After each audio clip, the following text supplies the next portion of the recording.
Hola, ¿qué tal? Bienvenidos a este podcast de Educabet. El día de hoy tenemos un episodio diferente. El día de hoy tendremos a dos invitados complementando este podcast. Y para comenzar tenemos al médico veterinario Francisco Javier Benavides, fundador del Hospital Veterinario San Javier y Centro Oftalmológico San Javier. ¿Cómo estás, Javier? Hola Ángelo, ¿cómo estás? Muy buen día. Muy bien, muy contento de estar aquí contigo y toda tu Perfecto. audiencia. Muy bien, Javier. Pues vamos a empezar. Para quien no te conozca, ¿quién es? ¿Quién es Javier? No sé si te han preguntado. Pocas veces, pero en realidad, pues siempre tenemos muchas imágenes de nosotros, ¿no? La parte profesional, la parte empresarial y la parte personal. Te puedo decir que todas ellas conjugan en una sola persona. Entonces, realmente la definición es muy sencilla. Somos servidores de la medicina veterinaria y apasionados por lo que hacemos. Muy bien. ¿De dónde eres originario? Siempre he tenido esa duda personal porque veo que vas como a un pueblo, ¿no? Aquí cerca de Guadalajara. Así es, pues realmente ni está tan cerca, es lo más malo.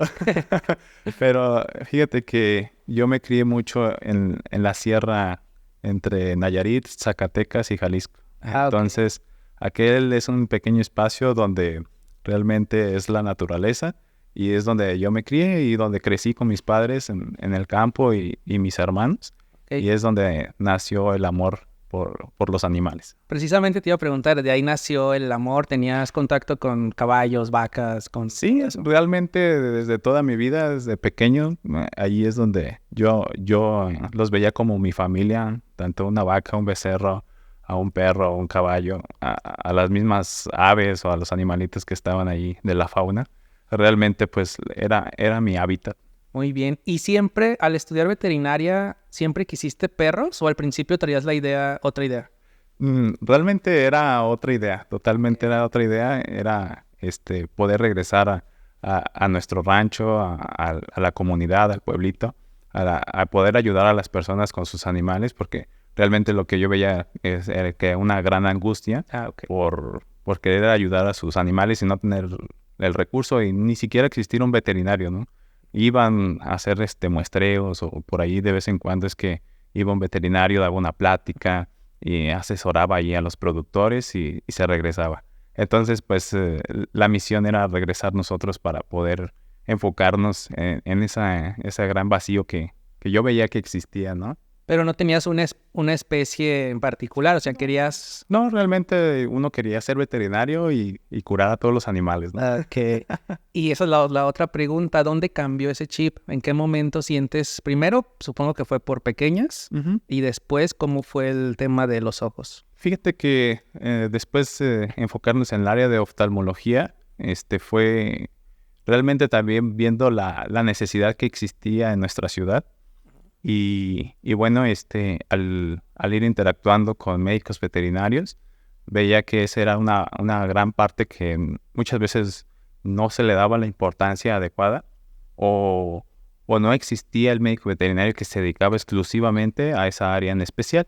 Entonces, realmente a lo mejor si te platico un poquito más de ese origen, pues yo tampoco sabía que me podía gustar, ¿no? Okay. Y, y era mucho del dedícate a una especie, ya sean perros, ya sean gatos, ya sean caballos. Entonces era, en el momento en el que yo era estudiante, era mucho el afán por dedicarte realmente a una especie. Ok. Pero después vino la parte diferente, mejor trata de enfocarte en una especialidad y al enfocarte en una especialidad tenías que ver todas las especies de esa área en especial. Ok. Entonces realmente pues te podría decir que el origen de poder ser oftalmólogo, ahora que me preguntan, la verdad es que te puedo decir que te comparto que mi mamá sufría de cataratas, entonces hasta que no fue un día que se animó a operarse. Entonces yo tenía escasos 8 años Ah, y, y me acuerdo que estábamos muy nerviosos en la sala ahí de la sala te espera. de espera en el hospital. Pero cuando salió fue espectacular ver cómo se expresaba puedo ver los colores, la intensidad, puedo ver las cosas a distancia. Y creo que eso después marcó la parte de la ciudad, la necesidad de un oftalmólogo veterinario y ese origen o esa parte emocional que realmente me nació y que recuerdo desde el momento escuché la expresión de mi madre y su cara al ver las cosas, creo que las conjugué y dije, bueno, yo voy a ser oftalmólogo veterinario. Oye, qué padre, porque sí, definitivamente te marcó ese recuerdo y es bien importante y creo que nunca lo había escuchado, honestamente, el hecho de que quizás en ese momento tú no te decidías por alguna especie, tú querías ayudar al caballo, a la vaca, al perro, al gato Todos. y le diste ese cambio al mejor especializarte por una especialidad y pues todos tenemos ojos, ¿quién no tiene ojos? Entonces así puedes ayudar a todos y he visto que has trabajado con caballos, has trabajado con perros, has trabajado con alguna otra especie que no sean ellos dos. Sí, o sea, gatos, muchas veces ahora animales no convencionales también. Algunas faunas sí nos han invitado a participar, pero realmente, pues, mi más grande, ahora sí que misión es poder ayudar a un animalito a poder volver a ver o no perder su visión. Eso es lo más, importante hoy para mí. Y pues en realidad, al poder conocer el manejo de los animales y el poder especializarse o estudiar un área, pues me ha permitido poder, adentrarme en la oftalmología equina y pues la oftalmología canina, que es muy parecida inclusive a la humana, pero realmente, pues cada una de las especies tiene sus grandes diferencias, a pesar de la función de verse sea muy parecida o la estructura como tal, pero ciertos cambios anatómicos o patologías sí van a ser muy diferentes, pero sí, nos hemos metido en diferentes especies. Muy bien. ¿Y cómo fue esa formación una vez que ya decidiste? Fíjate que tengo la fortuna de haber conocido a un doctor que puedo decir que es mi padre de la oftalmología o mi mentor, que es el doctor Gustavo Adolfo García. Él está en Ciudad de México y también es una persona que luchó mucho para poder volverse oftalmólogo. Y pues bueno, me invitó a su hospital y pues realmente ahí es donde hice mi residencia 5 años, trabajando en el área de oftalmología. Y pues ahí fue donde realmente me empapó, me enamoró la área de la oftalmología, tanto desde la cuestión clínica hasta la cuestión quirúrgica, que es lo que considero que más disfruto en realidad de estar frente a un ojo. Muy bien, sí, platicábamos en otro podcast que la cuestión quirúrgica muchas veces es como resolver el problema, digámoslo, en el momento, ¿no? Te quedas como con esa satisfacción de resolviste. Totalmente, muchas veces es que la intervención o lo que tú llegas a realizar en ese momento, pues va a ser una diferencia muy grande para el paciente totalmente. Entonces, más que nada hay que decidir cuándo no es quirúrgico y cuándo sí. Sí, no todo se opera. Bueno, vamos a comenzar con los temas clínicos. Mencionaste el tema de las cataratas.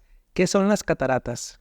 Fíjate que la catarata es una opacidad en una estructura especial del ojo que se le llama la lente o el cristalino. Okay. El cristalino, sus fibras se vuelven opacas y entonces eso es una catarata.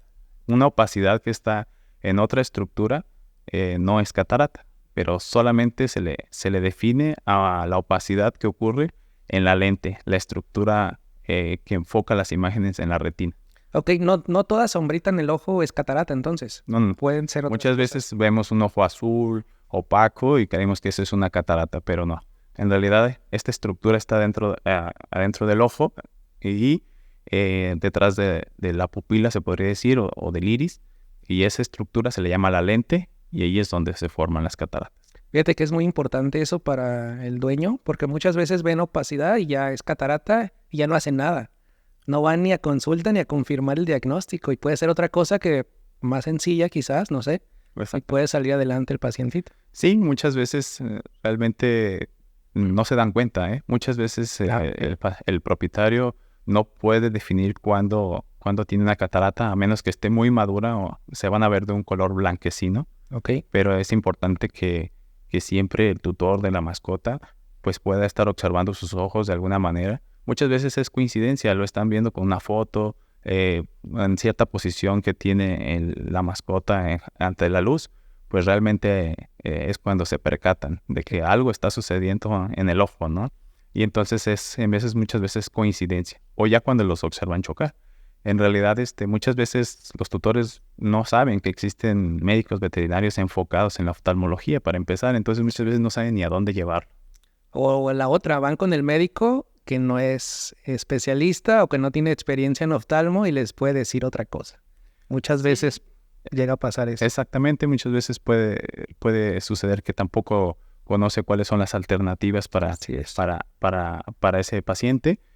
Muchas veces se puede subdiagnosticar, muchas veces perritos que dicen, oye, tiene una opacidad de sus ojos, son cataratas, pero realmente a veces no lo son. Es un proceso muchas veces natural de la vida que el paciente opaca su lente solamente por la edad. Entonces hay que diferenciar mucho si es algo natural de la vida y realmente por edad, porque se van compactando las fibras de la lente, o si es algo patológico que viene siendo una catarata. ¿Las cataratas pueden aparecer en cualquier edad o solamente cuando son grandes? Fíjate que no, puede aparecer en cualquier etapa de la vida. Okay. Pueden aparecer desde congénitas, de ser muy, muy jóvenes, desde pacientes desde el año o meses de vida. Inclusive, pues ahora sí que también por la edad, o inclusive pueden ser adquiridas por algún problema de algún paciente que tiene diabetes también, Okay. sobre todo en perros, pues pueden adquirir cataratas. Pueden adquirir cataratas secundarias a un proceso inflamatorio, algún proceso que genere un proceso que va a lastimar la lente. Entonces, también es importante saber eso. O sea, un proceso mal cuidado o una patología mal cuidada puede ocasionar una catarata posterior en el ojo. Sí, o sea, por ejemplo, si existe algún proceso inflamatorio uveítico, estamos pensando, no sé, alguna fiebre, por ejemplo, ocasionada por alguna enfermedad sistémica, ese pacientito está propenso a sufrir de cataratas. Una piómetra, una endometritis, por ejemplo, te va a generar una vasculitis sistémica y puede llegar a generar un proceso inflamatorio. Y ese proceso inflamatorio puede generar una catarata. Perfecto. Doc, ¿y si yo tengo a mi paciente ya tiene 10 años o algo y quiero prevenir, ¿hay forma de hacerlo o este proceso no se puede prevenir? Fíjate que más que prevenir hay que saber, primero, si está con alguna patología. Entonces, te puedo decir que siempre cada paciente, al menos a partir de los 5 años, tendría que tener una revisión anual de sus ojos, independientemente si vemos algo que nos llame la atención o realmente que no nos llame la atención, solamente para poder hacer un examen completo, que inclusive necesitamos equipo especial para poder ver hasta el fondo del ojo, medir la presión intraocular. Entonces, realmente lo que primero que tenemos que hacer es si existe una patología ocular o descartarla, ¿ok?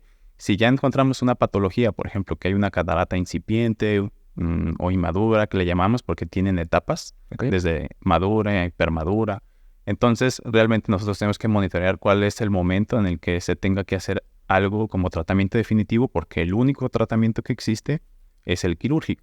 No lo puedo prevenir realmente, más bien si ya lo tengo, lo he adquirido, entonces tengo que saber cuál es el momento ideal para poder yo hacer una intervención. No porque tener cataratas, si es muy incipiente, pues realmente todavía no. Es el momento para operar. Pero de alguna manera un tratamiento preventivo realmente no existe, porque puede llegar a hacer un proceso de oxidación del mismo organismo. Por eso es más común en las etapas más grandes. Ok, el tratamiento sería el chequeo anual. Realmente, pues, es la manera de prevenir, exactamente, para que si necesitamos hacer un tratamiento, entonces sí buscar hacer un tratamiento definitivo. ¿Hay razas predisponentes? ¿Has sacado estadísticas? ¿Hay alguna raza que tú veas que ves más en consulta como por cataratas? Sí, o sea, definitivamente hay ciertas razas con predisposición, realmente más juveniles, por ejemplo, los husky, vamos a pensar en ellos, los golden también, los labradores también. Entonces, son razas que pueden llegar a generar. ¿Y es raza grande? Son razas grandes, exactamente. También puede haber en chihuahuas, también puede existir en cocker, en Boston. Realmente son las razas que más podemos ver, pero inclusive pacientes realmente perritos mestizos criollos también pueden desarrollar cataratas. Ok, y ya mencionaste que el único tratamiento es la cirugía, pero mucha gente no sabe que se operan. Actualmente aquí en Guadalajara, ¿tú operas cataratas? En nuestro hospital tenemos todo el equipo necesario, tanto médico como instalaciones, para poder realizar este procedimiento. Realmente, exactamente, primero es saber que tiene cataratas, después que tiene cataratas, si se puede operar, que sea candidato, se tienen que hacer una serie de estudios, sobre todo específicos en el ojo, como ultrasonido, para poder evaluar las estructuras dentro del ojo. Y inclusive también hacemos una electroretinografía, que es un estudio especializado para valorar que los fotorreceptores, que son las células que captan la luz, estén en un promedio funcionando correctamente. Para la hora de nosotros retirar la opacidad, poder tener una posibilidad de visión. ¿Qué porcentaje de pacientitos que operas ya después de estos estudios logran ver la vista? Perdón. La cirugía de catarata se realiza mediante un procedimiento que se llama facoemulsificación. Ese procedimiento se realiza bajo anestesia general en nuestros casos veterinarios y realmente hacemos una incisión de 3 milímetros o cuando mucho 2 y por medio de esa técnica se realiza la extracción de la opacidad de la catarata porque realmente son proteínas que cambiaron en su estructura y entonces toda esa catarata se es retirada por un procedimiento de mínima invasión. Este hecho de la faco es realmente un proceso de ultrasonido y que va aspirando todo el contenido de esa lente y entonces es reemplazado por un lente intraocular. Entonces este procedimiento, a ser mínimamente invasivo, tiene en realidad hasta un 95% de posibilidades de que sea exitoso el paciente. Como todo, siempre hay complicaciones que obviamente nosotros tenemos que prevenir e inclusive estar monitoreando a través de sus revisiones. Realmente siempre cuando alguien va a operar cataratas le explico cómo es el proceso, el procedimiento, pero lo más importante es el cuidado que se va a hacer en casa. Las gotas, las revisiones, sus medicamentos vía oral y que el paciente pues no puede estar inmóvil, o sea, postrado en una silla, un sillón o en su cama. Realmente pues él tiene que llegar a su casa, caminar y va a hacer su vida normal. Obviamente no le estimulamos a que corra, a que brinque en las primeras 2 semanas, pero ya después hace su actividad normal. Oye, Doc, ¿y se operan los 2 ojos o hay ocasiones que solo en un ojo tiene? Muchas veces solamente un ojo tiene. Fíjate que eso es muy interesante, Angelo, porque muchos pacientitos realmente no muestran signos de ceguera, porque un ojo ve. Ah, ok. Entonces, cuando un ojo ve, pues no va a mostrar signos. Los signos son lo que vamos a observar como cambios en el comportamiento, como no bajar una escalera, no poderla subir. Generalmente chocan con cosas, pero es cuando la visión está afectada en los 2 ojos, ¿ok? Y si está afectado los 2 ojos, se pueden operar al mismo tiempo, en la misma intervención, pues, sin ningún problema. Y muchas veces más bien es detectar el paciente que tiene solo en un ojo la catarata, porque muchas veces, pues, por la entrada de luz, la pupila se cierra, entonces se obstruye la visión directa de si hay una opacidad o no. Y si un ojo está realmente sin poder ver, o sea, sin la capacidad de poder ver, pero un ojo sí, el paciente no tiene ningún signo. O sea, no puede existir algo que me haga ver que mi paciente o mi perro tiene un problema de visión. Okay. Hasta el chequeo general, ¿no? Realmente hasta que lo revisas, exactamente. Okay. Y muchas veces, a pesar de tener ceguera en los 2 ojos, como conocen su casa perfectamente, entonces saben dónde están las escaleras, dónde está la cocina. Entonces, en veces puede observar el tutor que es un poco torpe o que se andaba tropezando y lo puede pasar como algo muy simple y desapercibido. Pero realmente existe ahí un problema que habrá que revisar. Pero muchas veces, como son tan hábiles, no nos vamos a dar cuenta. A menos que lo lleves a otra casa o algo desconocido, que cambies las cosas de su lugar, la silla, los muebles. Entonces puede ser que para entonces sí existen signos así de, oye, está chocando. Okay. Entonces, el tema de las cataratas, para ir terminando este tema, ¿consideras que la cirugía es 50% y en casa el tratamiento es otro 50%? Totalmente. ¿Va de la mano? Siempre es un equipo de 3, el paciente, el equipo médico y los tutores. Ok. Doc, ¿y pacientes? Todos los pacientes, supongo que no todos más bien, se dejan revisar los ojos, ¿no? No es complicado. No es muy fácil que un animalito se deje agarrar su cara. De hecho, siempre tenemos que tener el cuidado correcto del manejo del paciente para poder abordar su órgano, que viene siendo el globo ocular. Y muchas veces sí hay pacientes que se resisten a que los toquemos inclusive. Entonces muchas veces nos ayudamos mucho de la cooperación del tutor, que lo pueda calmar, apapachar. Y entonces pues tampoco los podemos sedar porque necesitamos ver ciertos reflejos que que va a ser como una respuesta a la luz, a estímulos, Sí. que nosotros necesitamos observar en un plano normal. Entonces, realmente son un reto, más que nada, pero con paciencia, con realmente irnos acercando poco a poco al paciente, nos permite hacer una Sí. exploración adecuada. Supongo que esa es la diferencia cuando ya eres un especialista. Obviamente sabes cómo manejar ese tipo de pacientes, porque es lo que ves diario. Los días. Sí, exactamente. Y muchas veces también te ayudas de tus equipos que son portátiles, que no tienen cables y que te puedes acercar y adecuar bastante bien para poder explorar esos pacientitos. Muy bien, pues yo creo que para la gente que me pregunta, hay mucha gente que me pregunta siempre el tema de las cataratas, ya escucharon si se pueden operar, pero siempre primero una valoración previa para ver si es candidato. Totalmente. Y la otra pregunta que yo creo que se les viene a la mente la vamos a resolver al ratito con nuestra siguiente invitada. Al ser viejitos, la anestesia. Eso lo vamos a ver Totalmente. Eso necesitas un equipo completo. un profesional de Exactamente. anestesia para que te pueda cuidar estos pacientes. Y hay una cosa que más quisiera resaltar que muchas veces también pasa, es que las personas creen que las cataratas vuelven a salir. Entonces, un paciente que se opera de cataratas jamás en su vida va a volver a formar una catarata.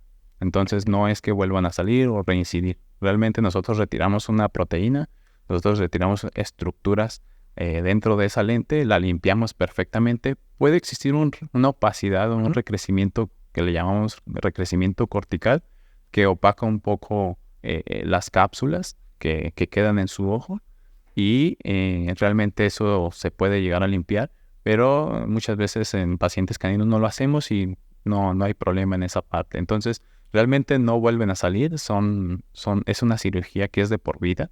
Y pues qué mejor si ponemos un lente intraocular. El lente intraocular lo que hace es suplir un poco que hemos retirado el natural. Entonces lo que hacemos es que ese lente tiene un poder de hasta 40 o 41 dioptrías de poder para poder ahora sí enfocar las imágenes en la respectiva estructura que es la retina. Entonces es importante mencionar eso, o sea que no vuelven a salir. Eso es un mito total. Y muchas veces también, no sé si te ha tocado, pues ya están viejitos, ya no lo opero. Recuerden que 1 año, 2 años, 3 años en un paciente canino no lo toma como nosotros. Para ellos es más tiempo. Entonces, imagínense ustedes un día sin ver. Total. O sea, te lo pongo así. Entonces, creo que si le podemos dar la oportunidad, inclusive, exactamente como cirujano, es mucho más fácil, inclusive para el paciente más rápida la recuperación, una catarata que se opera a tiempo. Una catarata que dura muchos años, como bien dices, o sea, 1 año puede equivaler a 7 años, vamos pensándolo. Entonces, imagínate, si mi perro tiene 2 años sin ver, son 14. Entonces, esa catarata ha madurado mucho y entonces, aunque yo tenga un equipo muy sofisticado, una técnica perfecta, pudiese tener más inflamación o requerir más energía para poder yo retirar esa catarata. Y entonces, por ende, hay más inflamación. Y si hay más inflamación, podría existir más complicaciones que podrían llevar a otras enfermedades como desprendimiento de retina, uveitis severa, glaucoma. Hay que saber que un perro, por ejemplo, se puede inflamar de 15 a 20 veces más que una persona. Un ojo de un felino se puede inflamar entre 4 y 5 veces más. El ojo de un caballo, por ejemplo, se va a inflamar hasta 100 veces más. Entonces nosotros tenemos que hacer protocolos preoperatorios para poder llegar a tener éxito en nuestro postoperatorio. Entonces, realmente entre más a temprana edad se encuentre esa catarata, nosotros la podemos monitorear para el momento en el que debemos de operar. Y no estar sacando cataratas que están como una piedra, o es la expresión pues, pero que son muy duras o que están muy maduras. Entonces, cuesta más trabajo para tu equipo y realmente requiere más energía para extraer esa lente. Y muchas veces el paciente es el que complica un poco más el postoperatorio. Ok. ¿Y gatos? ¿Te ha tocado o no es muy común? ¿Sí es común? También es bastante común las cataratas. Sobre todo las cataratas en el gato son más secundarias a un proceso inflamatorio.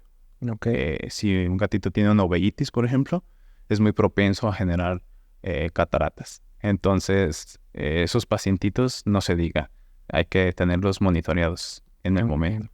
Muy bien, Doc. Vamos a pasar a otro tema, también muy común en cachorros. Ahorita te voy a preguntar, el cherry eye, el tercer párpado o glándula nictitante. ¿Cuál es la forma correcta? Esta es la manera. Cualquiera. En realidad, los términos son cherry eye, la glándula del tercer párpado o la glándula de la membrana nictitante. Ok, para los tutores voy a tratar de ahí ponerles unas imágenes, pero es prácticamente cuando vemos como, ¿cómo podría ser? Pues es una prolapso. estructura, un prolapso, más bien protrusión. Ah, Me ok. explico, es una protrusión de la glándula del tercer párpado. Generalmente eso ocurre mucho en pacientes, como bien dices, cachorros jóvenes. Muchas veces consideramos que es una urgencia porque vemos una Algo ahí. estructura roja de un momento a otro. Entonces puede generar mucha alarma.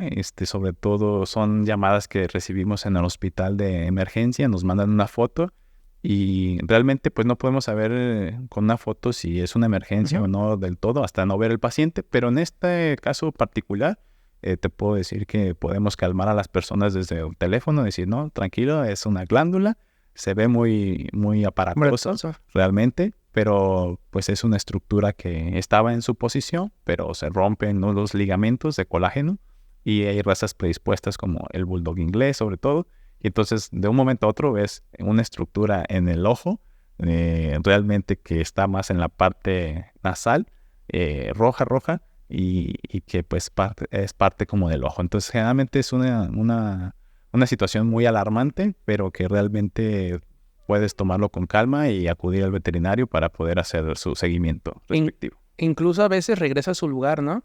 Sí, porque se desinflama y muchas veces se reposiciona con un simple masaje y ahí se quedó, pero realmente la Vuelve. estructura va a volver a exponerse. Sí, me pasaba con clientes que ya no iban porque regresó y luego terminaban yendo porque otra vez pasaba. El perro corría, subía, no sé si la presión tenga que ver o hacía actividad y aparecía de nuevo. Exactamente, realmente pues es que es una estructura que tiene sus ligamentos, pero esos ligamentos de colágeno son muy delgados o se rompieron y realmente se exponen.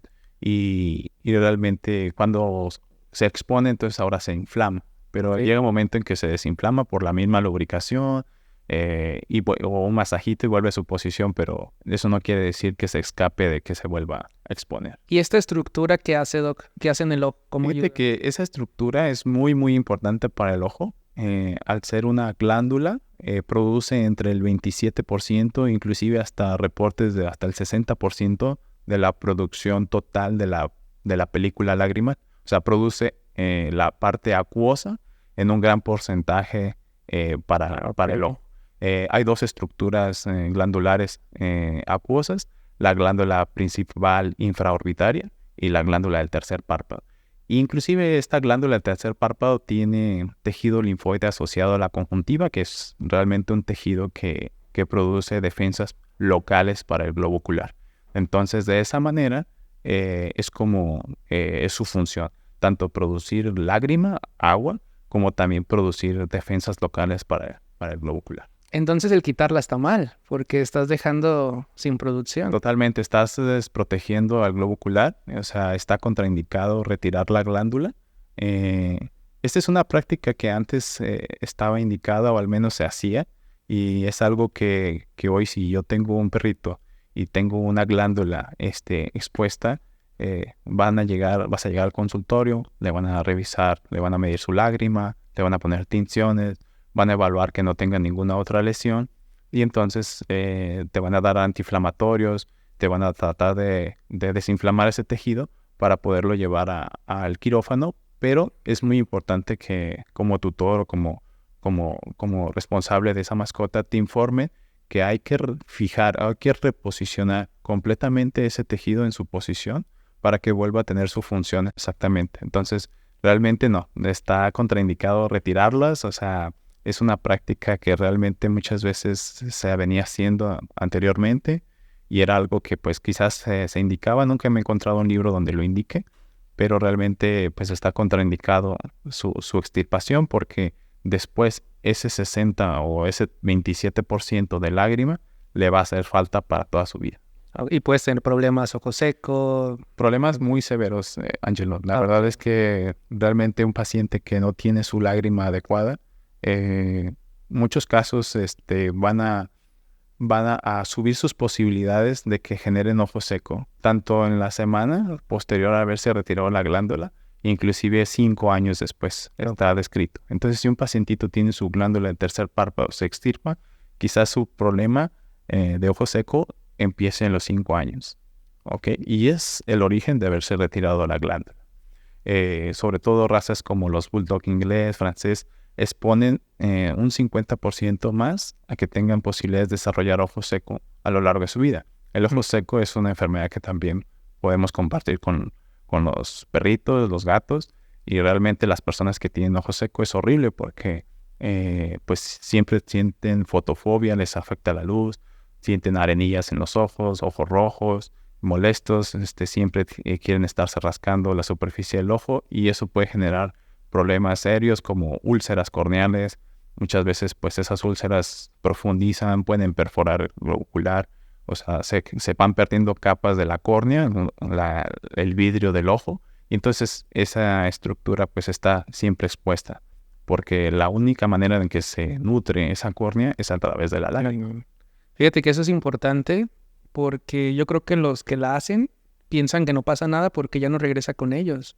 O sea, tú la quitas y pues ya, Sí. todo bien, la cirugía bien, pero al tiempo ya fue otro veterinario o ya fue con ustedes. ¿Ustedes indagan en la historia clínica, en el saber? Totalmente. Cuando un paciente te llega por un problema de la superficie ocular que tiene enfermedad de ojo seco, por ejemplo, o párpados, siempre preguntamos si en algún momento ha tenido alguna intervención. Muchas veces las personas ya no lo recuerdan. Dicen, ok, sí, cuando era pequeño tuvo una exposición de ese tejido rojo, pero lo llevé al veterinario y lo solucionó. Y creyó que ya nunca más se le salió.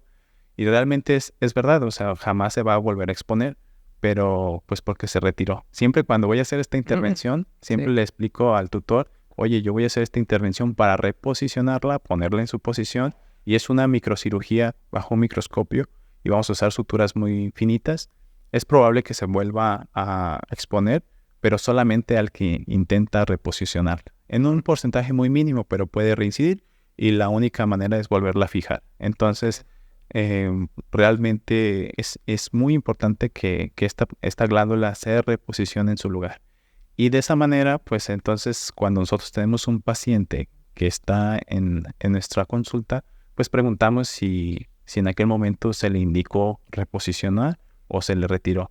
Cuando nos dicen que pues no saben, pues entonces podemos inclusive explorar el tejido, aunque nosotros solamente vemos ya una cicatriz, pero muchas veces suponemos que se retiró la glándula porque no se explicó con detalle que había que fijarla y ponerla en su posición. Entonces, cuando nosotros empezamos a estimular esas glándulas con medicamentos, pues muchas veces no encontramos la respuesta adecuada porque el tejido está ausente. Muchas veces, pues el otro tejido glandular, el infraorbitario, podría ser el que empiece a trabajar y pueda suplementar un poco la ausencia del otro tejido. Muy bien. Pues como propietarios hay que preguntar, ¿la vas a quitar o la vas a posicionar? Si la quitas, está solucionando el problema de golpe, pero le está ocasionando posiblemente lo más probable problemas para toda su vida. Si se posiciona, estamos cuidando el ojo de por vida. Y Totalmente. sí, puede volver a salir, pero bueno, la volvemos a posicionar. La volvemos a posicionar dentro de la semana y se vuelve a reposicionar y es una cirugía que también va a quedar en su posición de por vida. Entonces, realmente hoy pues ahora sí que nosotros estamos decidiendo por el paciente junto con el tutor. Es como cuando uno va y lleva a su hijo al pediatra, pues entonces el diálogo entre el médico y sus responsables, pues es importante saber qué se va a hacer, cómo se va a hacer, en qué condiciones. Y entonces si me explicas todo este proceso de que voy a tener ciertas complicaciones si yo quito esa glándula, entonces realmente es importante que si tenemos un pacientito con estas características, pues nos aseguren que la van a poner en posición y no sea diferente. Que realmente a veces pues podría generar problemas severos de ojo seco y pues fue porque se retiró la glándula o eso propició porque va a ser un proceso inflamatorio, la ausencia de lágrima pues va a generar más inflamación, conjuntivitis, ojo rojo, moco, entonces eso va a propiciar que al final sea un ojo seco bastante molesto. Muy bien, Doc. Doc, vamos a pasar a otros temas. Doc, ¿podemos tener tumores en los ojos? Sí, bastantes pacientes hoy hoy nuestros perritos pueden llegar a vivir más años, por lo tanto son más propensos a que algunas células pudieran cambiar de su comportamiento normal y podemos tener tumores que vienen siendo en los anexos oculares. ¿Esto qué son? Los párpados, la conjuntiva, el tercer párpado, o sea, que involucran la parte externa. Podemos tener tumores a nivel de la nariz que puede afectar el globo ocular. Podemos tener masas óseas en el cráneo que también van a afectar el globo ocular. Y también podemos tener tumores en tal cual intraoculares o que están en una estructura como externa, pero no interna, como es la córnea, por ejemplo. Ok, ¿esto sería el glaucoma o el glaucoma es específico a un tumor? Fíjate que el glaucoma es en realidad otra patología que no involucra células neoplásicas. O sea, se podría decir que se le ha dado el término, muchas veces se le ha dado mucho auge a lo que el glaucoma sea una parte como de cáncer, pero realmente no. O sea, el glaucoma es una enfermedad en la cual el ojo siempre está produciendo líquido que se llama humor acuoso. Entonces, tiene dos cámaras o dos segmentos. En el segmento anterior, ese líquido está entrando, sale, y lo que hace ese líquido es nutrir las estructuras intraoculares. Entonces, el glaucoma es cuando existe un cierre del ángulo iliocorneal, que es la estructura por la cual sale el humor acuoso. Entonces, al retenerse ese líquido, se va a aumentar la presión generalmente y va a hacer daños en el nervio óptico y en las fibras ganglionares o las células ganglionares de la retina. Entonces, es una ceguera irreversible. De hecho, esta semana pasada se conmemoró el Día Internacional del Glaucoma e hicimos mucho énfasis en medir la presión, en exámenes oftalmológicos a nuestras mascotas, porque esa es una ceguera silenciosa en un primer momento. Entonces el paciente va perdiendo campo visual, visión, pero pues un perrito o un gato pues no nos puede hablar, decir, oye, pues veo menos, ¿no? Entonces es importante hacer sus exámenes anuales, sobre todo en razas predisponentes también. Y un tumor o una neoplasia realmente pues es el crecimiento de una estructura o de células que realmente pues no está controlado su crecimiento y generan tejidos que van a cambiar la función o la anatomía del globo ocular. Ok, ahí solo verías aumento de presión, pero no verías como tal una masa. Exactamente. O sea, puede haber glaucoma secundario a un tumor intraocular, por ejemplo. ¿Me explico? Entonces, un globo ocular puede tener glaucoma o un paciente glaucoma porque dejó de drenar el líquido que produce o que más bien que entra al globo ocular. Entonces, nuestra forma de nuestro ojo está dado por esa presión, de hecho. O sea, porque dentro del ojo existen estructuras y esas estructuras generalmente en un gran porcentaje van a ser agua. Entonces, o esos líquidos forman como tal la forma de nuestro globo ocular. Entonces, tiene que existir una presión entre los 10 y 20 milímetros aproximadamente en perros y ese líquido como tal le da la forma al ojo. Tiene que mantener cierto líquido, pero ese líquido cuando se retiene por la estructura que te comento que se puede llegar a cerrar, a colapsar, puede ser primario o puede ser secundario. Vamos pensando que si es primario, pues solamente hay un cierre de esa estructura y entonces el líquido se empieza a acumular. Si esa estructura o ese glaucoma es secundario, puede ser por una inflamación que generó que se cerrara ese ángulo, pudiera ser porque se formó una catarata y entonces esa catarata genera inflamación y también puede llegar a obstruir el ángulo iliocorneal. Pudiese ser que esa lente o unas estructuras del ojo se puedan luxar y generar también cierre parcial del ángulo iliocorneal, o pudiera existir el crecimiento de una masa de un tumor que involucra también inflamación o que también afecta esa estructura y como tal no permite el drenaje adecuado del humor acuoso. Entonces es importante cuando un paciente tiene glaucoma discernir o explorarlo para saber si es primario o es secundario. Y si es secundario, por ejemplo, a una neoplasia o un tumor, pues posiblemente ya ha crecido demasiado y pues puede estar en estructuras que no se puedan retirar. Ok, entonces el secundario siempre va acompañado y el primario, pues, pasó ahí el problema. El problema puede ser congénito. Okay. De hecho, a veces no necesariamente. Estos perritos muchas veces empiezan desde muy jóvenes. Algunos como los huskies, por ejemplo, se le llama disgenesia del ángulo corneal. Y entonces, desde muy pequeñitos, entre los 3 meses o un mes, pudieran empezar a presentar problemas de glaucoma. Y en perritos también generalmente los vemos entre los 5 años. Y son signos muy inespecíficos como lagañas, conjuntivitis, pupila dilatada. Y muchas veces también no se aprecia. Entonces siempre se tiene que medir la presión intraocular en un examen oftalmológico. Y sobre todo si es una raza predispuesta como Cocker, Husky, realmente los Boston también son razas que tienen mucha predisposición. Los Akita, los Chow Chow, son razas en realidad que pueden llegar a detonar este tipo de enfermedad. Y pues es muy importante cuando nosotros hoy hablamos de cáncer o de enfermedades que pueden llegar a ser neoplasias dentro del ojo. No toda estructura que parece una neoplasia lo es.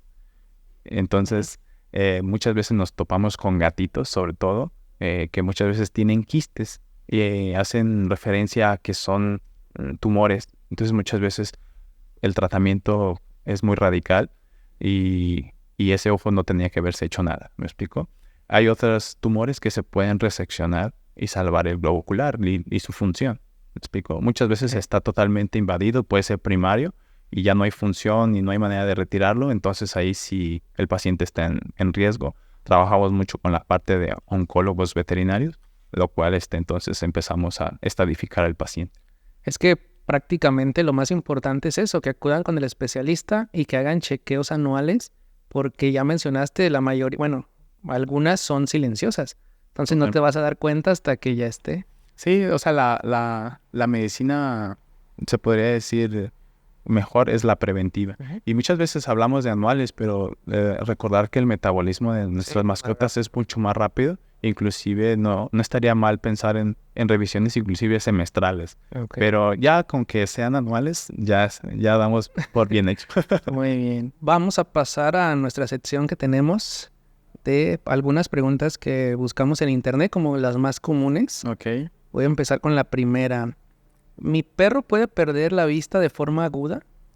Sí, ese de hecho es de los momentos más frustrantes tanto para la mascota como para el tutor. Muchas veces hay enfermedades muy específicas que son agudas. Entonces hay una enfermedad que sobre todo afecta mucho a los schnauzer, que es síndrome de ceguera aguda espontánea. Entonces ese paciente de un momento a otro se queda totalmente sin ver y entonces el paciente no está adaptado a la ceguera. Entonces este tipo de enfermedades sí.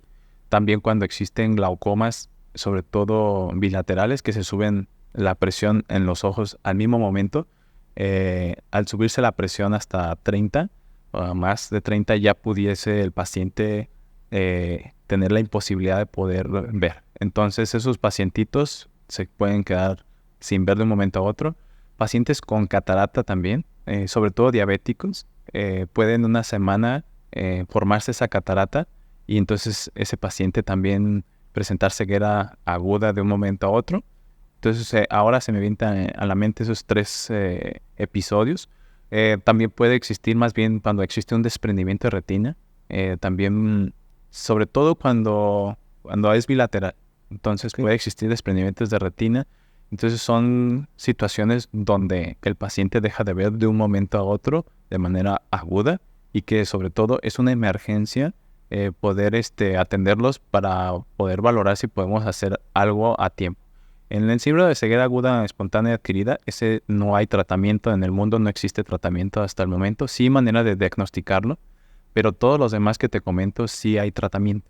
Entonces es importante que dentro de las primeras horas se pueda atender.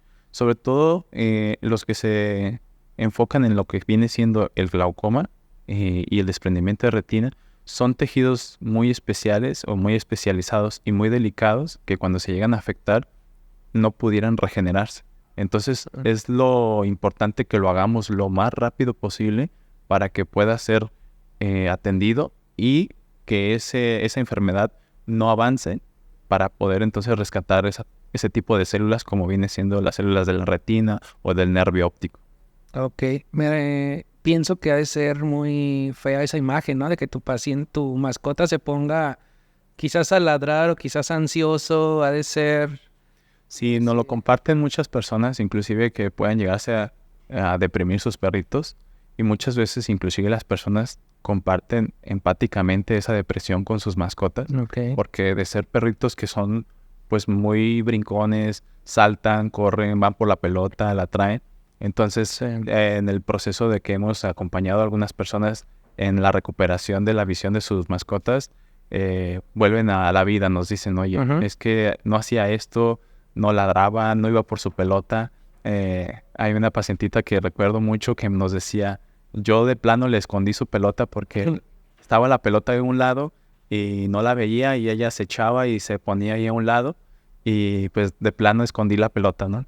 Entonces cuando se opera de cataratas y vuelve a ver, por ejemplo, pues entonces se vuelve feliz, vuelven a sacar la pelota, la lanzan y ella anda detrás de ella. Entonces realmente hay enfermedades que sí pueden volver a recuperar la visión, pero hay otras enfermedades que está implicando la visión y puede haber daños irreversibles, pero sobre todo si no se hace a tiempo o de alguna manera urgente su tratamiento y que sobre todo que sea preciso para que poder atacar el problema y poder luchar por su visión. Entonces, si de un momento a otro vemos que el paciente o el perrito está chocando con cosas o nos percatamos de un cambio en sus ojos, es inmediatamente atenderlos porque los ojos son muy delicados y cualquier cambio pequeño que sea nos va a generar una lesión o un cambio posiblemente irreversible. Ok. Doc, también preguntaban, ¿existen lentes o pupilentes para perros? Tal cual como pupilentes, usamos lentes de colágeno sobre todo para reparar lesiones como úlceras corneales. Realmente lo usamos como parte de una terapéutica. Okay. En realidad esos pacientitos, lo que más común existe en los ojos son las úlceras corneales. Entonces, si hay una lesión corneal, es muy importante que se trate adecuadamente o se haga un examen completo, se identifique la causa, porque muchas veces pueden ser que se enrollan párpados, muchas veces pueden ser pelitos que pueden llegar a generar un roce mecánico y generar una úlcera que se va agravando, ¿no? Esta se infecta, esta progresa y llega a ser también fatal. Entonces, en algunos casos podemos usar lentes de contacto o de colágeno, sobre todo, que nos permiten la reparación del tejido, más no lo usamos como para que puedan ver mejor esto. El lente, ese puede ser un lente intraocular, ese sí lo colocamos en pacientes, sobre todo en cirugía de catarata, para poder ayudarles a enfocar mejor las imágenes tanto de cerca como de lejos. Entonces, eso sí se ponen lentes intraoculares. Muy bien, Doc. Doc, también nos preguntaban, en el caso que un pacientito pierda el ojo, ¿existen prótesis? Fíjate que eso es algo muy interesante. El globo ocular, cuando un paciente por un accidente, alguna enfermedad, pierde el globo ocular, muchas veces las personas acuden con nosotros para buscar colocar algo estético o alguna prótesis. Fíjate que se pueden poner prótesis, pero antes de retirar el globo ocular. ¿Ok? Entonces, ¿a qué voy a esto? Nosotros necesitamos ese globo ocular como un molde para poder colocarle una prótesis. Entonces, si por ejemplo ese paciente llegó a tener un glaucoma que aumentó la presión, hizo un daño, es primario, o sea, no hay ni una neoplasia, la lágrima está bien, sus párpados perfectamente bien, pero el paciente sufre de dolor en ese tipo de enfermedades.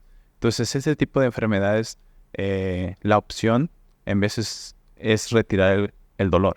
Y una de ellas, porque no se controla la presión ya ni con gotas ni con medicamentos. Entonces muchas veces es parte de la terapéutica retirar el globo ocular, poder hacer alguna ablación que es dañar algunas células con medicamentos para que ese ojo ya no produzca líquido. O la otra que es la que más recomiendo, que es colocarle una prótesis intraescleral. O sea, entonces el globo, imagínate que vamos haciendo alusión que es un huevo. Entonces es una esferita y la parte interna que viene siendo la clara lo que viene siendo las estructuras dentro del huevito, vamos pensando que el ojo es la uvea, es la lente, es la retina, todo lo que conforma el ojo, pero que ya no es funcional. Entonces yo tengo que abrir ese globo ocular por una incisión pequeñita, retiro todas las estructuras que realmente ya no funcionan, y que están inflamando nada más y provocando dolor. Entonces esas estructuras se retiran y entonces se implanta dentro de ese globo ocular, o vamos pensando dentro de ese huevito, una esfera de silicón especial que no genera rechazo, que es inerte, y entonces ya suturamos nosotros nuestro globo ocular y entonces la prótesis está dentro del ojo. Entonces se puede mover, puede parpadear, puede generar su propia lágrima, solamente pues ya no ve, pero ya no duele. Entonces se adapta a la prótesis y haz de cuenta que hay pacientitos que prácticamente se ve que tienen sus ojos. Entonces hay pacientes que pierden hemos tenido pacientes que pierden sus dos ojos, la función y son dolorosos, y les colocamos sus prótesis y ellos andan después feliz de la vida, sin necesidad de haberse retirado sus globos oculares, sin necesidad de gotas, y sobre todo pues que hay que dejarlo claro, es una parte, se podría decir estética, pero no está sufriendo el paciente. Entonces, yo no voy a favor de las cirugías estéticas, pero es en este tipo de procedimientos, que es el único que realizo realmente estético, se podría decir que no, mi objetivo no es que se vea bonito o se vea guapo. Mi objetivo es que no le duela. ¿Me explico? Entonces, como tiene una enfermedad que es dolorosa, entonces lo que hago es someter al paciente a este procedimiento y realmente pues con ello ya no necesita gotas para glaucoma, ya no le duelen. Y sobre todo el plus va a ser que tiene su globo ocular y que tiene su cara con expresión, ¿me explico? Entonces realmente es algo que sí comparto mucho con las personas, pero en realidad la prótesis es antes de que se pierda el ojo. Entonces cuando tenemos un ojo que está, se podría decir que ya perdido, en ese momento, antes de retirarlo, hay que buscar la opción de que si es candidato a una prótesis o no. Porque ya retirado como tal el globo ocular, ya no es candidato. Ok, Doc. Y la última pregunta es, ¿mi perrito puede vivir ciego? Sí, totalmente. ¿Me explico? Esta es una parte que muchas veces nos frustra mucho. Para ti, para mí, para quien sea, como personas, nuestro primer sentido es la visión. ¿Me explico? Entonces, es muy importante la visión para nosotros y lo consideramos el sentido más fuerte, ¿ok? Tanto el gusto como el oído son sentidos que muchas veces no desarrollamos del todo porque tenemos el mejor sentido que para nosotros es la visión, ¿me explico? De ahí hasta dichos, ¿no? Ojos que no ven, corazón que no siente. Pero los perros no. Los perros, el primer sentido es el oído, el olfato sobre todo. El olfato debe ser el mejor. Entonces, de ahí sigue el oído y de ahí va a seguir la visión. Entonces, un pacientito que por alguna razón, enfermedad o condición pierde sus dos globos oculares o la función de los dos, es un perrito que se puede adaptar perfectamente a las condiciones de una casa, donde no le cambies muebles, la comida del mismo lugar. Es importante que hagamos mención sobre dos temas. Ese perrito o ese paciente no puede estar en un lugar donde está una alberca, sobre todo desprotegida, porque se puede caer y más que no pueda nadar, más bien se va a cansar de nadar. Necesita ver ahí para poder ver que ahí está la salida y entonces lograr salir. Muchos perritos de manera accidental se caen a estas albercas y entonces nadan y entonces realmente su condición física pues hace que pierdan. Y entonces son pacientes que de alguna manera se ahogan, ¿me explico? Entonces también, ¿qué se necesita para ver la profundidad? Son perritos que muchas veces no pueden bajar escaleras, pero imagínate que tienes un balcón y por ahí puede pasar y en el proceso de una semana surge alguna condición de visión, entonces esos perritos se pueden caer y son perritos que muchas veces el no ver los hizo que se fracturaran, los hizo que tuvieran algún trauma craneoencefálico. Y entonces, pues ahí puede quedar un paciente en un traumatismo desde pisos, ¿no? O inclusive un piso. Entonces es importante que estas dos situaciones las tengamos siempre claras, sobre todo las personas que tienen un perrito que no puede ver o que ya no recuperó su visión. Y totalmente puede vivir sin ningún problema. Tenemos que hacer algunos otros estímulos, ya no van a ser visuales, sino auditivos y del olfato. Entonces, si tienes una pelota que tenga algún cascabelito, la va a encontrar por el medio del olfato y del oído. Entonces, sus ojos realmente se vuelve su olfato, su oído, y Muchas veces hay perritos que tenemos que ponerles como un aro, se podría decir, un aro anticolisión, que pues para que pegue primero el aro y su carita no pegue. Muchos perritos lo usan en algunas situaciones especiales, pero muchos otros perros no lo necesitan. Entonces ellos pueden aprender a bajar y subir escaleras, los pueden enseñar. Que realmente va a haber momento en el que pareciera que ven. Es increíble muchas veces estos perritos que ponemos prótesis que pues ya no veían y entonces pueden brincar para subirse a un mueble, pueden bajarse, pueden salir a pasear, sobre todo con una pechera. Es importantísimo que siempre tengan una pechera donde los puedan sujetar, levantar, porque ellos ya no van a tener la comunicación con otros perros como darse cuenta si trae la cola elevada del otro, si viene muy bravo. Entonces él se puede o mostrar muy sumiso en cuanto muy bueno, o inclusive también podría mostrarse un poco agresivo porque pues no quiere que se dé cuenta el otro perrito que él tiene una deficiencia visual.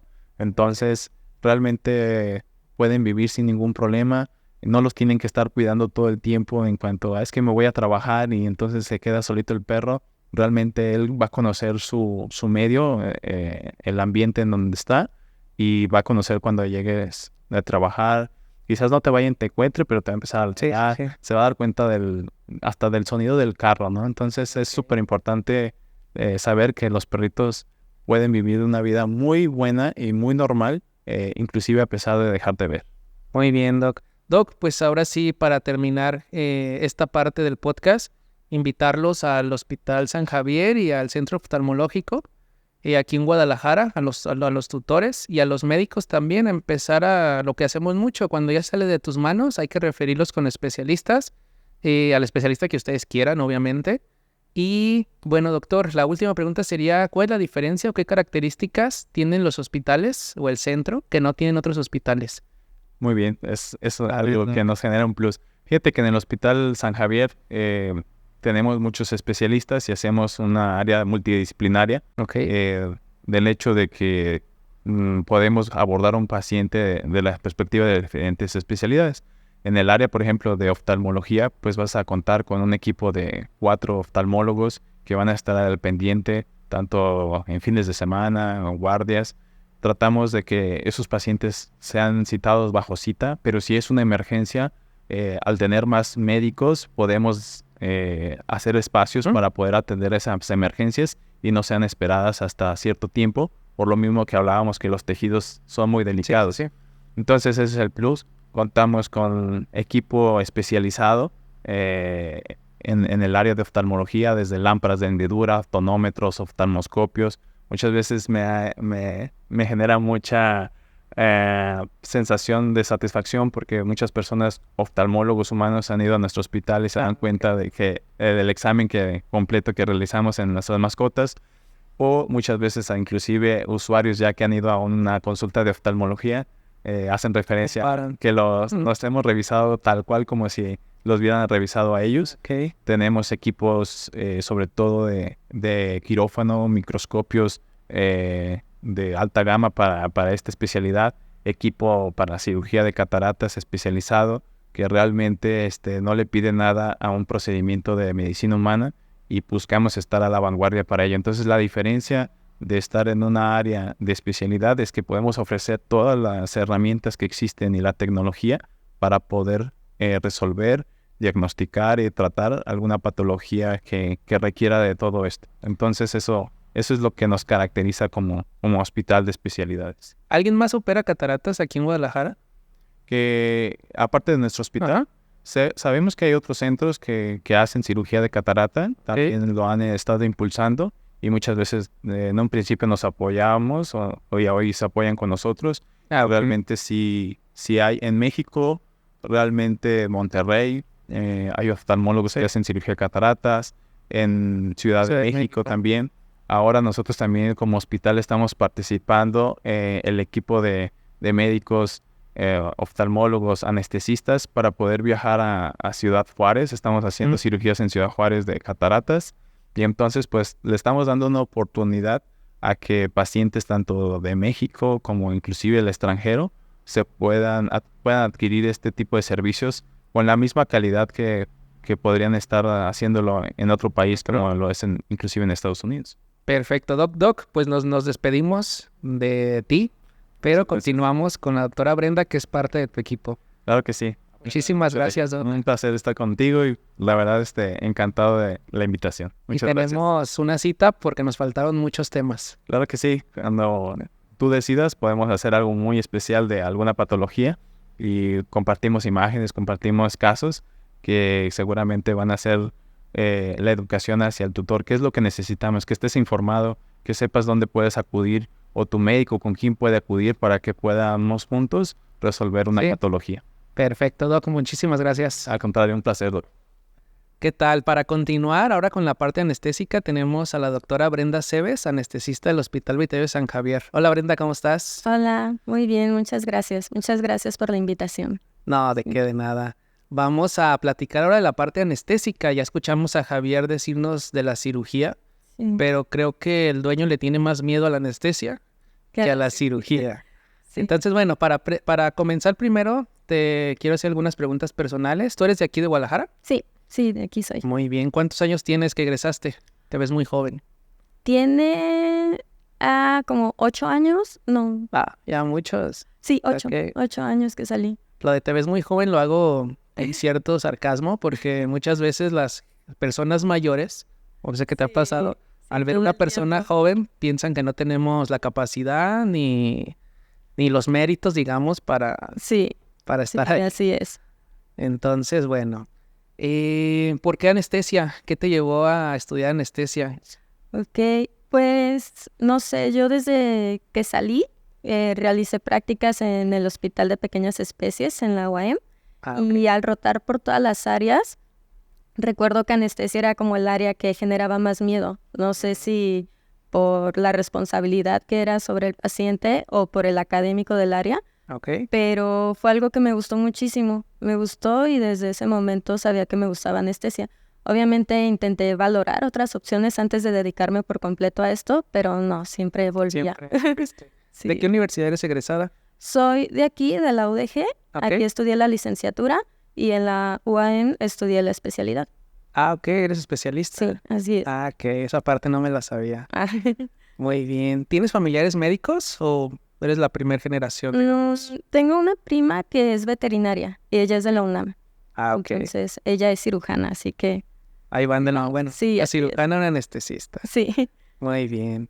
Muy bien, pues vamos a comenzar con algunas preguntas que consideramos importantes. Sí. La primera sería, ¿haces consulta anestésica cuando ya el propietario acepta la cirugía? La mayoría de veces sí. Tratamos en el hospital de hablar con los propietarios para poder resolver todas las dudas. Entonces, si estoy disponible en ese momento para hablar con ellos, trato de hacerlo. Si no, también al momento de recibir al paciente para la cirugía, igual le pregunto si tiene alguna duda. Sí. Hay ocasiones en las que no se puede porque estoy en cirugía o es fuera de mi horario, pero también hay otros médicos capacitados que pueden llegar a hacer eso. Ok, ¿y qué dudas cuál es la mayor duda de los propietarios? ¿Hay alguna pregunta que es muy común? Sí, creo que lo más frecuente con los propietarios hay 2 opciones. O sea, una es que hayan tenido alguna experiencia previa en la cual alguno de sus pacientes de sus mascotas, haya sucedido algo en la cirugía o algo y tienen esas dudas de, es que mi perrito murió en la cirugía y tienen esa experiencia previa y son las dudas que generan. Y otra situación que pasa muy frecuente es que tal vez ya tuvieron alguna valoración con otro veterinario y él les dijo que tal vez no era posible anestesiar al paciente. Entonces, lo más común es que nos llegan pacientes que nos dicen, es que le quería hacer una limpieza dental y el veterinario me dijo que no podía porque ella es muy viejito. Porque ustedes me dicen que sí se puede y él dice que no. Entonces, eso es lo más frecuente, que ya tienen estas 2 dudas o estas 2 experiencias que los hacen generar dudas sobre la anestesia. Porque, siendo honestos, normalmente los perritos que solo llegan a cirugía, muchas veces ni siquiera saben los propietarios que hay un anestesista. Entonces, al no saber eso, tampoco generan muchas dudas de eso. Sí. Es más de la cirugía. Está como este meme, ¿no? Que la cirugía sale bien y es gracias al cirujano. Sí, exacto, así es. Y al Dios en el que confíen. Así es. Muy bien. ¿Qué consideraciones sé que ves? Vamos a hablar de cataratas, enfoquémonos un poquito en pacientes viejitos. ¿Qué consideraciones generales llevan estos pacientes? Sí. Ok, creo que hay que tomar en cuenta consideraciones personales o propias del paciente, que hablamos que normalmente son perritos viejitos, son perritos que a veces ya tienen otras patologías como diabetes, alguna enfermedad endocrina, alguna enfermedad renal, neurológica. Entonces, hablamos de ese tipo de cuidados propios del paciente, y hay otros que ya son más relacionados con oftalmología, que cualquier paciente que llegue con algún problema en los ojos debemos de considerar. Entonces, desde que llega el paciente, evitar el uso de collares para no jalarlo y aumentar la presión, evitar el estrés en la jaula, el estrés en la manipulación al momento de canalizarlo, prepararlo para la cirugía, todo eso. Ya durante la cirugía hay muchas otras consideraciones, como la posición del paciente, la posición del ojo, el manejo del dolor o los bloqueos que podemos hacer. Entonces, y también de lo más importante es la recuperación del paciente. Ok. Mencionaste algo importante. Al ser viejitos, obviamente te tocan ya con enfermedades diagnosticadas Sí, así es. y tienen que llegar controlados, digámoslo así, Sí. con su tratamiento. ¿No les quitas algún medicamento o algo? ¿Ellos tienen que ir ya medicados con lo que tienen sistemáticamente? Depende mucho de las enfermedades que presenten. Por ejemplo, en los pacientes diabéticos, no debemos de alterar para nada el uso de la insulina. Entonces, lo que hacemos para no alterar sus alimentos, la insulina, todo eso, es que la cirugía se programa en un horario en el que tiene un ayuno propio. O sea, si él desayuna a las 8 de la mañana, entonces la cirugía tiene que hacerse en la tarde, para nosotros no ocasionar ese ayuno. Sí, porque vas a hacer un cambio completo en su rutina Así es. que te puede traer a ti complicaciones y al dueño otra vez Sí, así es. acostumbrarlo. Nosotros podemos tener ciertas complicaciones con esos pacientes, pero a quien le vamos a generar más problemas es a su médico de medicina interna, porque vamos a alterar por completo esas curvas de glucosa y va a ser iniciar de nuevo con todo su proceso. Ok, fíjate qué interesante. Entonces ustedes no hacen la cirugía siempre en la mañana. Buscan el momento óptimo del paciente. Sí, así es, lo que sea mejor para el paciente. Hay perritos como los husky que tienen ya a veces cataratas desde jóvenes y que tal vez no hay ningún problema en que esté en ayuno o que no tenga ninguna medicación previa, y eso sí pueden entrar temprano como lo haríamos normalmente. Ok. Actualmente, ¿cómo manejas los ayunos en un paciente que no es diabético? ¿Que no es diabético? ¿Cuánto tiempo antes les pides que no coman al pacientito? Depende un poco de la edad, pero esperamos que sea de 6 a 8 horas. Entonces, depende muchísimo también del horario en el que esté programada la cirugía, porque muchos propietarios prefieren darles de cenar a las 10 de la noche que levantarse a las 4 de la mañana a darles de comer. Sí. Muy bien. Y bueno, allá ahorita pasamos con las consideraciones. Al momento de la cirugía, ¿utilizas algún analgésico local en el ojito? ¿Hay analgésicos locales tópicos para el ojo? Sí Ok. existen, como la paracaína, que es lo que más utilizamos. Lo colocamos en todas las cirugías que involucran la córnea. Entonces son anestésicos locales de una duración corta y una acción rápida. Entonces debemos de implementarlos porque nos ayudan muchísimo a disminuir un poquito el dolor al momento de que empiezan a abrir la córnea o todo eso. Entonces, esos son bastante frecuentes. Pues eso nunca te falta en... No, no, al menos de córnea no. Oye, otra preguntota que no era tan tendencia hace poco, más bien hace mucho, que hablando en cualquier cirugía, en cualquier cirugía debemos lubricar el ojo. Sí, eso es súper importante. Hay artículos que demuestran que en las personas y también en las mascotas disminuye la producción de lágrima hasta 36 horas después de la cirugía. Entonces, durante la cirugía debemos de lubricar, pero no solo en ese momento, también después de la cirugía debemos de seguir haciéndolo.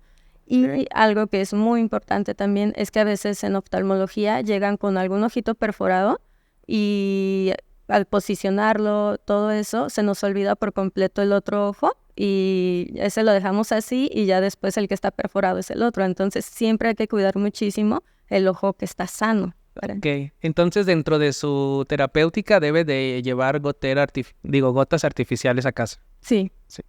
Ok, yo creo que muy pocos hacen eso. Sí, la verdad sí lo creo. Ok, y eso puede ocasionar problemas después, como comentaba Javier, de ojo seco, alguna úlcera, algo... Así es, o sea, es algo pasajero, pero en ese momento, y más en los pacientes braquicéfalos, esas poquitas horas que va a estar con la disminución de la lágrima, pues puede ser muy importante porque le puede llegar a generar alguna úlcera. Entonces siempre hay que cuidar eso. Oye, y supongo que también anestesia es mucho braquicéfalo, ¿no? Sí. Entropión, Cherry Eye, son los que más anestesias, digamos. Sí, de ¿Sí? hecho, yo creo que de todos los pacientes que nos llegan de oftalmo, por lo menos el 70% son esas razas. Tienen como esa predisposición por la conformación de sus ojitos. Entonces, la mayoría son braquicéfalos, después otro porcentaje de viejitos y muy, muy poquitos son pacientes normales Sanos, o jóvenes. Así es, pero lo más frecuente son los braquicéfalos. Oye, y de esos pacientitos, ¿cuántos te tocan con paladar? La mayoría. ¿Y qué hacen?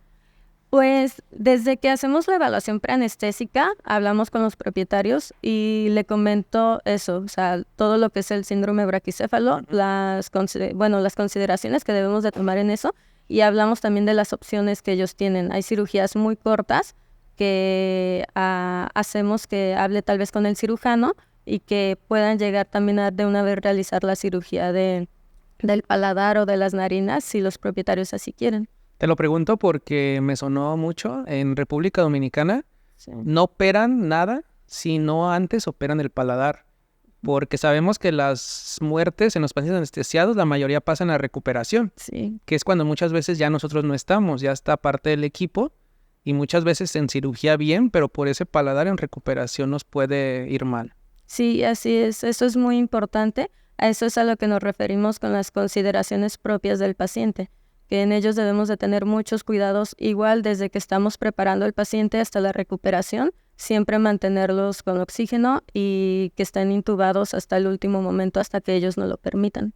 Sí, es otro tema que después ojalá podamos bastante platicar de interesante. braquicéfalos, pero sí, y luego se puso mucho de moda, ¿no? Hay muchísimos francés, me parece ahorita. Y inglés, la verdad es que es de lo más Ok. frecuente y al menos con nosotros es lo que más vemos, lo que más vemos. Muy bien. Doctora, ¿qué medicamentos utilizas, digamos, específicamente para estas cirugías que en otras cirugías no se utilizan tanto? Sí, mira, en cuestiones de analgesia y anestésicos es muy similar a cualquier otra cirugía, o sea, utilizamos lo mismo que sea ideal para el paciente, Ok. pero en oftalmología utilizamos mucho los medicamentos que son bloqueadores neuromusculares, esto para poder centrar el ojito. Entonces, en oftalmo es de las pocas cirugías en las que utilizamos estos medicamentos y es muy importante conocerlos, saber cómo funcionan y cuál es la manera correcta de monitorizarlos.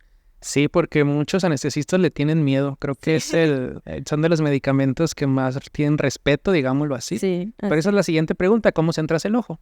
Ok, hay diferentes opciones para centrar el ojo.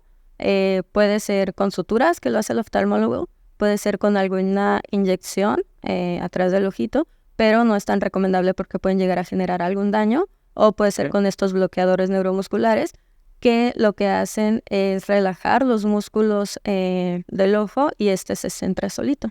Muy bien. Te iba a preguntar, no le pregunté al doctor, ¿hay como abreojos o cómo trabajan durante la cirugía o ponen sutura? Sí, no, con ¿cómo se llama? Con blefarostato, con eso logramos abrir los ojitos. Entonces, con la relajación en el momento de la cirugía, obviamente los ojitos pueden estar centrados a los lados y ya con esos medicamentos logramos centrarlo para que pueda verse bien en el microscopio. Muy bien. ¿Y bloqueos? ¿Usas bloqueos regionales?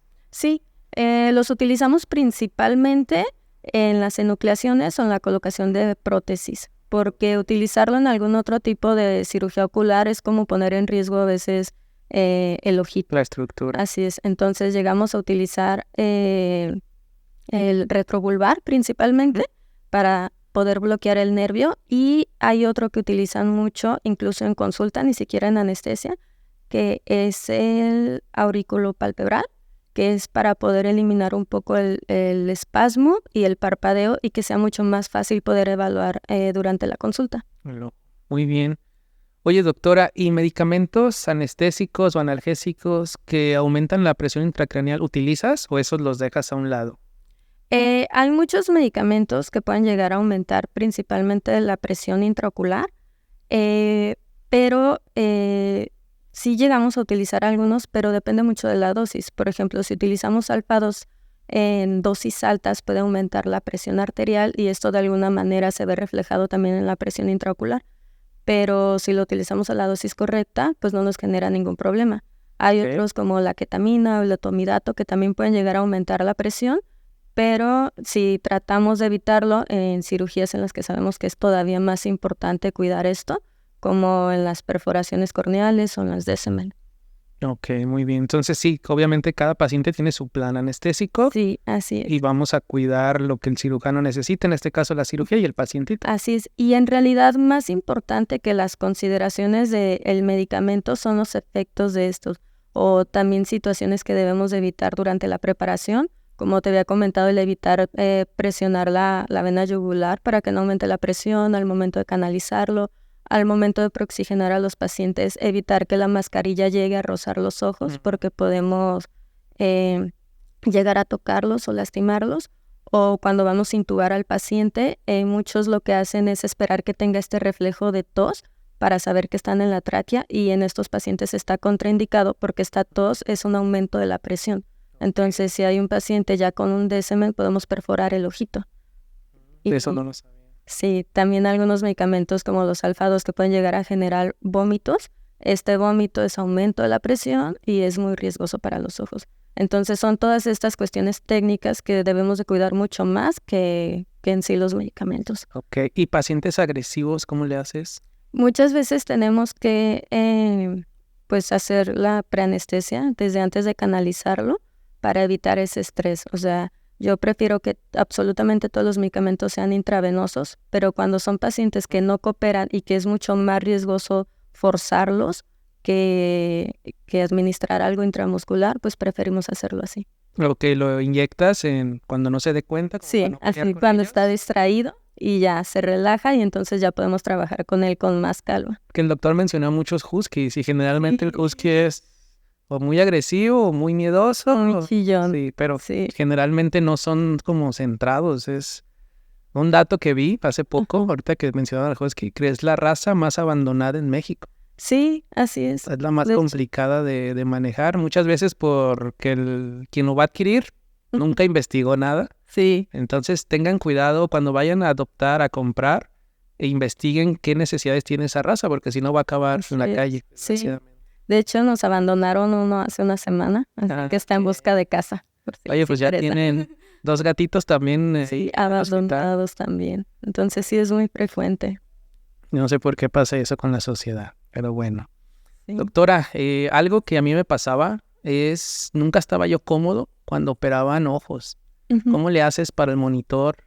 Ok, sí, eso también es una complicación, por así decirlo, porque al trabajar en la cara no podemos evaluar absolutamente nada. Es basarnos por completo en el monitor o en todos los parámetros que nos da la máquina. Y aparte de eso, al ser cirugías tan meticulosas, hacer microcirugías, no podemos hacer ningún tipo de movimiento. Entonces, cada vez que tenga que mover cualquier cosita en el paciente, les tengo que avisar, tienen que detener la cirugía. Entonces, pues adquirimos la habilidad de ser ninjas ahí, de tratar de mover todo, pero hay muchas cosas que debemos de cuidar. Por ejemplo, al momento de que estén en cirugía, la posición puede hacer que el tubo endotraqueal se doble, también puede introducirse más de lo normal y llegar a estar en un bronquio. También se puede extubar o se puede desconectar el tubo del circuito. Entonces son muchas consideraciones que debemos de tener y lo más importante es ser muy, muy cuidadosos con el monitor porque es la única manera en la que podemos evaluar la profundidad anestésica. Y tener un buen monitor, ¿no? Porque Sí. le vas a confiar la vida Exacto, del así es. paciente. Así es. A mí hace tiempo me tocaba ver que el monitor no estaba ni conectado y estaba marcando. Ya ahí sé, dije, sí, también pasa. ¿qué está pasando? Y ahí cambiamos de Sí. monitor. Y también la comunicación con el cirujano. Creo que algo que siempre les comento es, me avisa si llegas a ver algún espasmo o alguna respuesta o que el ojo de pronto se desvía, o sea, cualquier cosa así que nos comuniquen porque sabemos que algo puede pasar. Porque yo era muy del ojo. O sea, buscábamos el reflejo y ahora que no puedes, Sí. no sabes en qué... Así es. Y a mí ya me plano pasa al revés. Ahora en las cirugías generales, donde tengo la cara, ya ni les hago caso, ya estoy acá en el monitor. Esa es la ventaja de ser especialistas y cuando haces algo ya de cajón, obviamente te vas especializando y la confianza aumenta para el propietario y para los médicos y para el paciente, por Sí, supuesto. así es. Doctora, un tema muy importante o algo que nos causa mucho miedo a los médicos cuando escuchamos es el reflejo oculomotor. Ajá. ¿Qué es el reflejo oculomotor? Este es un estímulo que se puede dar cuando llegan a manipular el ojo o las estructuras alrededor, o también cuando hay un incremento rápido de la presión. Okay. Entonces, estimula el nervio vago y lo que puede hacer es que disminuye la frecuencia cardíaca. Así es. Es importante tomarlo en cuenta o considerarlo porque muchas veces también puede llegar a disminuir la profundidad o la respiración. Entonces, eso a veces es muy evidente en el monitor. Pero cuando tenemos pacientes que están en una cirugía en la que nosotros no podemos valorar ningún tipo de reflejo, en la que tienen algún medicamento que es algún relajante neuromuscular y tenemos que usar la ventilación mecánica, lo único que vamos a ver es la alteración de la frecuencia cardíaca. Okay. Entonces debemos ser muy cuidadosos con esos, monitorear todo el tiempo, tener nuestras hojitas de registro anestésico para poder detectar cualquier cambio inmediatamente y también a veces la comunicación con el cirujano, que ellos nos digan cuando van a hacer algún movimiento brusco en los ojos para tal vez esperar ese reflejo y verlo venir. ¿Y qué haces si baja? O sea, ¿es momentáneo? O sea, ¿esperas que suba? ¿Cuánto esperas? ¿O das algún medicamento? Hay que esperar un segundito nada más para ver que es real, que no es un error del monitor y ver si qué tanto llega a afectarlo. Pero lo mejor es detener la cirugía y utilizar medicamentos como atropina que puedan llegar a aumentar de nuevo la frecuencia cardíaca. Puede llegar a pasar, a mí no me ha sucedido, pero está reportado que también puede haber parada cardíaca debido a este estímulo. Entonces es lo mismo, detener la cirugía e iniciar con las maniobras de recuperación. Ok, tienes que estar muy atenta al monitor. Sí, así es. Y llevar el registro, porque creo que muchos anestesistas no lo hacen por flojera, por algo, pero en tu caso es sí o sí, porque tienes que ver cómo vamos. Sí, así es. Muy bien. Doctora, ¿los ojos duelen? Es algo que no hablamos con el doctor, pero ¿duele? ¿El paciente tiene dolor en los ojos? Sí, así es, sí duele. Depende mucho también de qué estamos hablando, porque no es lo mismo el dolor por glaucoma que el dolor por una úlcera. En el caso de las úlceras, a veces entre más superficial sea es cuando más duele y cuando ya es muy profunda ya ni lo sienten. Entonces, eso es muy importante.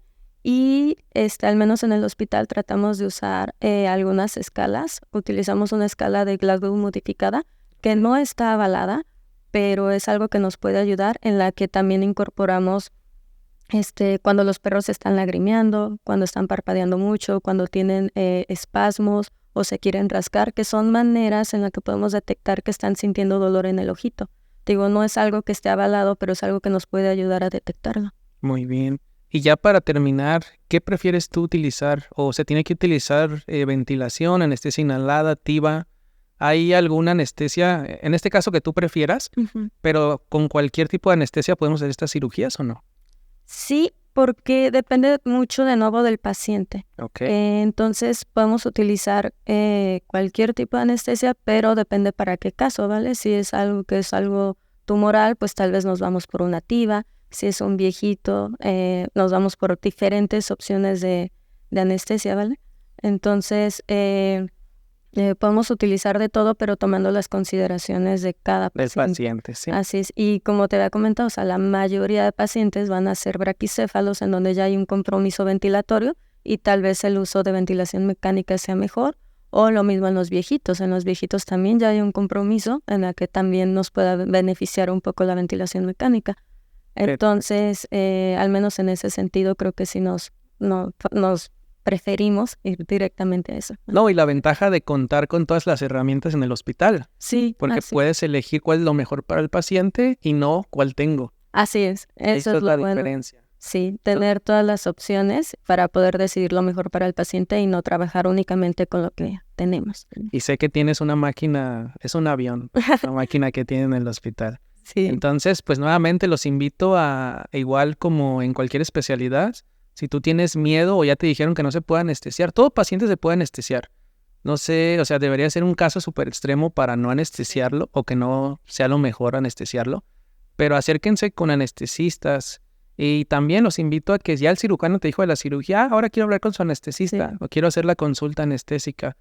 ¿Ustedes hacen los exámenes preoperatorios días antes o el mismo día o cómo trabajan ustedes? Depende mucho de la cirugía. En la mayoría de casos de oftalmo son urgencias, entonces es en ese mismo momento hablar con el propietario y hacer ese examen en ese momento, los estudios sanguíneos, todo. Si es algo que se puede programar, lo podemos hacer un par de días antes y del modo que sea el día de la cirugía, se vuelve a realizar toda la evaluación preanestésica para ponerlo en su hojita de control de cómo era que estaban las condiciones antes de la cirugía. Perfecto. Pues yo creo que con esto terminamos, dejando como este mensaje de, siempre lo decimos, los especialistas obviamente tienen más experiencia en cualquier área y los invito a que se acerquen. No digo que el médico al que vas sea malo, pero simplemente hay cosas que se le pueden salir desde equipos, desde experiencia. Entonces también como médicos hay que empezar a referir a nuestros pacientes. Doctor, ¿algo que quieras agregar ya para terminar? ¿Algún consejo para la gente que está empezando en la anestesia quizás? Pues la verdad es que es un área muy bonita. Acérquense siempre a una persona que crean que sabe que es un especialista en el área para que puedan aprender de ellos. La verdad es que se los recomiendo mucho. En el hospital contamos con un grupo de voluntarios que todo el tiempo van de, me gusta anestesia, quiero aprender, y van cada ciertos días a ver cómo trabajamos y así es como aprenden. Entonces, yo lo que les recomiendo es que busquen opciones de qué áreas son las que les pueden gustar y si deciden que es anestesia, acérquense a alguien que sea bueno en esa área para que puedan aprender de ahí. Sí, y como digo, como anestesistas, creo que es un área que ahí va tomando impulso, pero debería ser, o sea, igual de importante que todas. Sí. Porque ahora sí que la vida del paciente por algunos momentos está en nuestras manos. Así es, sí. Entonces, digo, es súper importante. A veces la gente solo se enfoca en conocer al cirujano, que a muchos veterinarios que no les gusta lidiar con las personas, pues está bien, ¿no?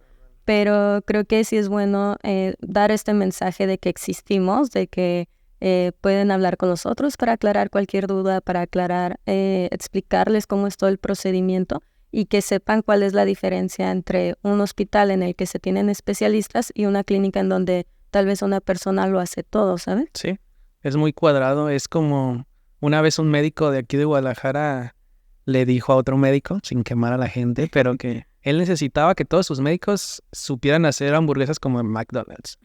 Y obviamente no, o sea, cada quien tiene su especialidad y cada quien debe de ser el mejor y buscar lo mejor para el paciente. Sí. Pero claro, muchas veces te puedes quedar corto con equipo, pero en el caso de ustedes, como hospital, tienen ahora sí que para elegir. Y cuando haces anestesia y puedes elegir qué tipo de anestesia hacer, creo que también eso es muy padre para nosotros. Sí, es bastante bueno.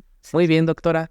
Pues ahora sí, ya con esto nos despedimos. Creo que ya cubrimos la parte clínica un poquito. Nos hace falta más platicar del oftalmo y espero que posteriormente podamos platicar, ahora que estás con lo de ventilación mecánica, platicar de ventilación. Sí. Y nos vemos en el curso con el doctor Nacho Sandes, que viene desde España a enseñarnos un poquito de monitoreo. Sí, ahí nos estamos viendo. Perfecto. Muchas gracias, doctora Brenda. También gracias al doctor Javier, que estuvo en la primera parte. Y me despido de todos ustedes. Muchísimas gracias. Hasta el siguiente podcast.